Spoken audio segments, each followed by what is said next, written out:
In this video, I want to do a big review about Will It Fly by Pat Flynn. Stick around because I think you'll like this one.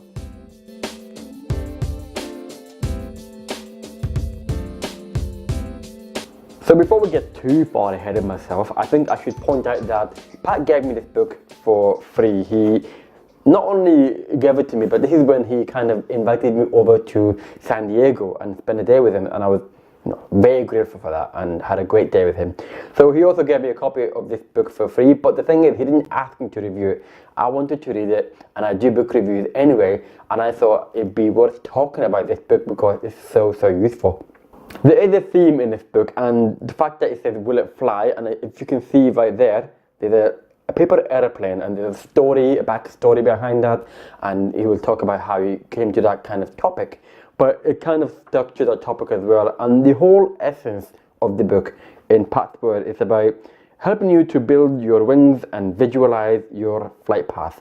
And it's basically getting the idea, and we all have ideas, but it's executing the idea that's a problem, and that's the hard part, and it's hard to kind of make it viable. And this book will tell you how to do that, and to make sure that whatever idea you have, does it fly? Will it fly? Will it fly? That's the whole point. And this is the thing as well, is that there are so many resources out there about how to start a business, or how to make your idea viable and make money out of that. There's so many out there. But the thing is about this book, it goes to a whole different level. And it's nothing, too complicated. It actually is quite simple to follow. But the problem is, it's a lot of steps that you have to follow, and it's up to you to follow the process if you really want to do it. But it's so good. It's actually really well laid out. I love the way it's laid out, and the whole story is about how you should create your mind map, what you should do with that. He gives his examples.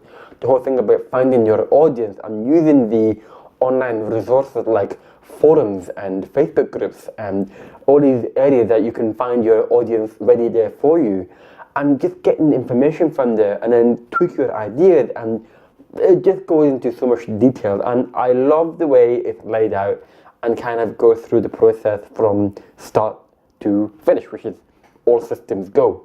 But even before all that, he mentioned a few times that it's not about being an entrepreneur, that's the end goal. Your end goal should be, what kind of lifestyle do you want? So even before you go through the whole process, he encourages you to do a few things. Throughout the book, there are a few homeworks that you have to do, and you should kind of do it. I recommend that you do it to get the most out of the book.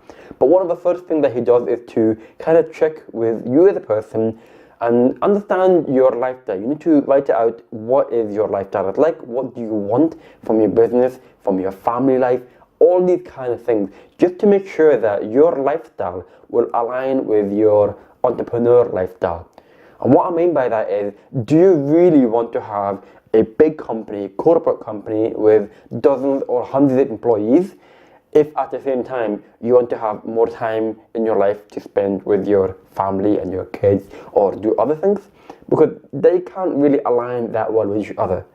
However, if you want to have a creative lifestyle, if you want to have a bit more freedom and flexibility, and you think having that one idea, one business does the job for you, and that will give you the lifestyle that you want, okay, then that's another story. So it's all well and good having an idea, but the thing is, you need to make sure that your idea aligns with your life needs, your end goals, your life goals as such as well. So that's kind of before we even touch the idea of how to start a business. You kind of have to set that foundation first before you move too far ahead. As I mentioned, you've got homework to do, and I'm sorry, but you're just going to have to do it. And the good thing is as well, is that if you do your homework, you'll get the benefit out of it. You're going to get more out of using this book as well. And on top of that, there's like a bonus course that you can follow as well, where Pat does video courses and goes, chapter by chapter, and goes through the process and kind of talks to you as well. So not only you can read the book, but you can listen to him talk through the process, and he will give you ideas and elaborate on things, and he also interviews other people about these ideas, and give you a better way to kind of validate your idea and test it and launch it, all that kind of stuff. So it's kind of cool that there's a free course that comes along with it. And along the way, he makes you challenge yourself. He makes you think really hard. But even with the whole idea of getting the mind map out and you start doing your circles and making your point, and then you've got your idea, that one idea, then he challenges you further. Write out your idea in one page. That's fine. But then write out again in one paragraph. And then write out again in one sentence. And can you do that? Because if you can't do it in one sentence, then have you made it very complicated? Should you kind of hold it back a bit, or maybe just refine it a bit more so that you can focus on the raw product, the simple idea, before you get too far ahead of yourself and adding so many things on top of it? Again, just make you think about how you should validate your idea into a business. And then he goes into so much detail about understanding your market, understanding your customer, and kind of make sure that you know who you're talking to, the language that you use, does it make sense, and are they in the right place where you think they are? He goes through the whole process of how to, for example, how to find out if it's a genuine problem or not, how to find out, are you speaking with the right terminology, the right lingo, the right jargon, is it the right way to speak? How to find out stories about people having this problem and maybe they're looking for a solution. How to find out if they need this problem, to be solved or not. He goes through so many processes and help you to do that. And the funny thing as well, you don't have to do the whole thing that we did in the past. People may have done the clipboard and survey and stopping people in the street. You don't have to do that. You can use the social media sites. You can use the forums. You can use the application out there, the software out there that can help you to look online.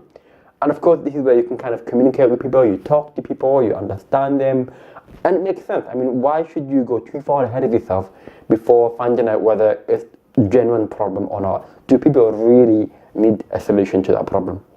And the great thing as well is when you do all that research and you've got all your information, your data, and then you create your product or your service and you've got a business and you find out that, this can be useful for many people. The thing is, all that research you've done in the background is not gone to waste, because you can use that information again and say, I've solved your problem, this is it. You can go to the place where you originally communicated with people, were engaging with them, and you can say, this is what I've done, what do you think? And then just develop from there. So nothing's gone to waste. You think like you have to do all this research for this one homework and then that's it. But it's not true, because you do your research, you do your homework, you do your exercises, and you get to one step, but then you get to near the end of the book and you go back to that homework again because you've got the answers. So it's time to find a way for you to not waste your time to chase information, to chase answers, to chase. And after all that, this is where you kind of enjoy the ride. And this is how we ended the book, because it's not just about, okay, how can I expand, or how can I get more people, or how can I create content. You're thinking about it in another way, and it's about where do you go from here and what's next. And there are 5 points that he mentioned, and the one is that he said, break it down and appreciate the small wins along the way, which is very, very true. Get support. You can't do it alone, which I agree very much. Treat your customers like gold. Very true. Remember why, and then remember why you are in this journey. So if you're having any bad moments or you're struggling, just remember why you are, in that. Why have you started in the first place? And then, as I said, enjoy the ride. Just as I said, just enjoy the ride. And the end, pretty much. But I mean, it's such a good book. I'm not saying it because I'm a fan of Pat Flynn and I think he does great stuff, but it's just a really good book for you to help you, not just to start something new, but even to validate your existing business and your existing idea. Does it work? Does it make sense? Does people really need it? This is where you can retest it again if you already have a business.